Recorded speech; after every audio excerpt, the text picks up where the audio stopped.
신음, 신양으로 구분되는 한방에 선천적 근원 보강 처방들이 있습니다. 이것을 영양제화한 약을 주기적으로 영양제처럼 드시면 노화를 느리게 할 수 있거든요.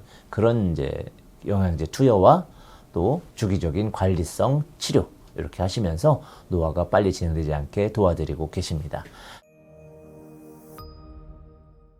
오늘 소개해드릴 치료 사례는 항생제 과다 사용에 의해서 면역력이 떨어져서 발생하신 이명 환자이십니다. 이분은 올해 5월 달에 이제 내원하신 분인데 작년 건강검진에서 항생제를 좀 사용해야 되는 기저질환 진단을 받으시고 장기간 항생제를 투여하셨습니다. 한두 달 지속적으로 투여하시다 보니 이명이 발생하시게 되었고 그것이 항생제 탓이라고 생각하지 않으신 채로 이제 계시다가 이명이 주로 이제 잠들기 전에 이제 심해지시고 오히려 일반 환자분들은 이명이 음주를 하시게 되면 심해지시거든요. 의외로 이 환자분은 음주하고 나면 오히려 이명이 좋아지시고 또 사우나를 하고 나면 좋아지시고 이런 이제 반응 양상을 보이시는 분이셨습니다. 최근에는 음주를 했을 때 오히려 더 피곤하고 이명이 더 심해지기도 하고 이런다고 이제 호소를 하셨죠. 검진 결과 이분은 양쪽에 현저한 이제 감각신경성 난청,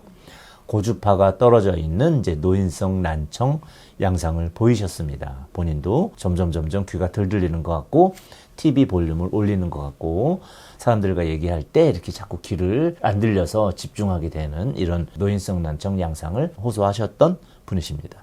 작년에 이명 발생 1, 2개월 전 투여했던 항생제가 원인일 거라고 이제 설명드렸을 때 갸우뚱하셨던 것이 기억이 납니다. 그래서 제가 항생제가 이제 면역력을 어느 정도 떨어뜨릴 수 있는지에 대한 설명을 좀 드리고 그 부분과 관련해서 간의 피로도라든지 면역계의 혼란 등에 대해서 한약이 어떻게 커버할 수 있는지 말씀드리고 이제 투약을 하시고 약침 등의 치료를 받으시게 되었습니다.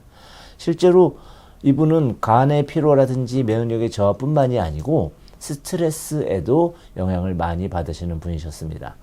저희가 스트레스성 이명 환자분들 중에 가끔 음주를 하시면 스트레스 받는 게 살짝 풀어지고 교감신경 흥분 상태가 누그러지면서 이명이 준다라고 하시는 분들이 계시고요. 또는 마취 효과로 이명이 적게 들린다라고 또 설명을 드리기도 합니다. 그러나 이제 사우나를 했을 때 오히려 커지는 분들이 계시죠. 이제 그런 분들은 대부분 사우나를 통해서 기운이 빠지는 분들, 땀을 내면 기운 없어요 하시는 분들은 기허에 의해서 기가 빠지기 때문에 나타나는 증상인데 이때 이명이 커질 수가 있습니다. 근데 반대로 교감신경 흥분 상태로 스트레스를 받으시는 분들 중에는 사우나 하는 중에 이명이 일시적으로 감소하는 경우도 발생하게 되죠. 그렇다면 스트레스에 대한 부분도 검토를 해봐야 되고요. 저희의 검진상 진맥과 몇 가지 경과 과정에 스트레스 양상이 검출되었습니다. 그래서 스트레스성 이명과 면역에 대한 치료를 동시에 할 수 있는 처방으로 이제 복합 처방을 내었고요. 그렇게 함으로써 과거에 그 항생제 사용으로 유추되는 이제 면역력 저하가 급격히 회복되면서 피로감도 개선이 되셨고요. 이 두 가지를 집중적으로 치료를 하였을 때 증상의 90%가 개선이 되셔서 10% 정도 남은 것 같다라고 말씀을 하셨습니다. 첫 번째 면역력을 집중적으로 올려서 치료했을 때 대략 한 50% 정도가 개선되셨고요. 그리고 두 번째 치료할 때 이제 10%까지 이제 개선이 되셨습니다. 그러면서 이제 마지막 관리 차원의 장기적인 침 치료와 투약을 통해서 0% 전혀 이명이 들리지 않는 상황이 자주 발생을 하셨지만 그래도 가끔씩 이명이 10% 정도 느껴지는 경향성이 있다 이렇게 말씀하셨습니다. 그래서 8월 이후에는 관리 차원에서 이명이 더 심해지지 않게 하기 위한 통원 치료로 약침과 추나 등의 치료를 함께 받으셔서 관리를 하고 계십니다. 실제 이분처럼 이명이 발생하기 전부터 감각신경성의 고주파 난청을 갖고 계신 분들은 부모로부터의 유전적인 서양이라든지 또는 이제 청각이 조기 노화됨으로써 퇴행이 진행되는 양상이 있으신 분입니다.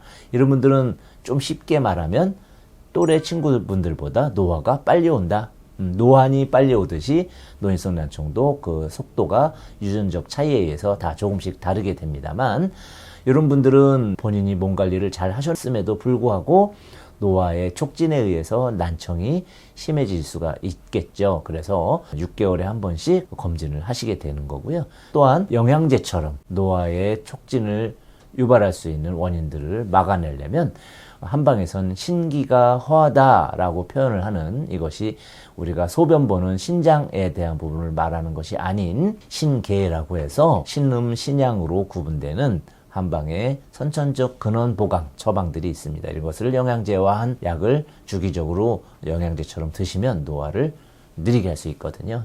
그런 이제 영양제 투여와 또 주기적인 관리성 치료, 이렇게 하시면서 노화가 빨리 진행되지 않게 도와드리고 계십니다. 여러분들도 이미 노인성 난청이 시작돼서 가는 길 먹는다 하죠. 그런 증상이 나타난다 하더라도 주기적인 관리와 노화를 정지시킬 수 있는 한약 영양제를 통해서 더 이상 진행되지 않게, 또는 진행되더라도 늦게 진행되게, 그래서 노후에 청력에 급격한 변화가 나타나지 않게 관리해 주시는 것을 추천드립니다. 오늘은 노인성 난청을 갖고 계셨던 분이 항생제 투여를 통해서 면역력과 연동되어 이명이 발생하신 분의 치료 사례를 소개해 드렸습니다. 감사합니다.